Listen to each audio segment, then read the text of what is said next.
ইরানের ইসলামিক বিপ্লবী গার্ডের অভিজাত শাখা কুর্দুস ফোর্সের কমান্ডার জেনারেল ইসমাইল কানি আবারও জনসম্মুখে দেখা দিয়েছেন।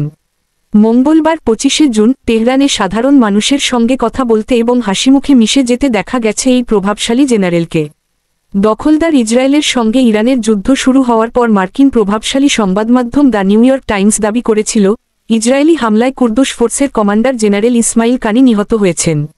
তবে মঙ্গলবার তেহরানে একটি সরকারপন্থী সমাবেশে সাধারণ মানুষের সঙ্গে হাসিমুখে দেখা যাওয়ায় স্পষ্ট হয়েছে, তিনি এখনও জীবিত এবং সক্রিয়।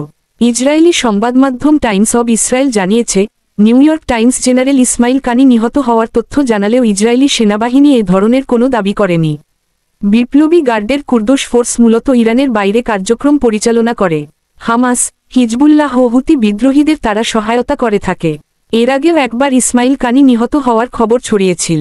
গত বছরের অক্টোবরে লেবাননের রাজধানী বৈরুতে বোমা হামলা চালিয়েছে হিজবুল্লাহ সাবেক প্রধান হাসিম সাইফুদ্দিনকে হত্যা করে ইসরায়েল। ওই সময় বলা হয়েছিল, কুর্দুস ফোর্সের প্রধানও সাইফুদ্দিনের সঙ্গে ছিলেন।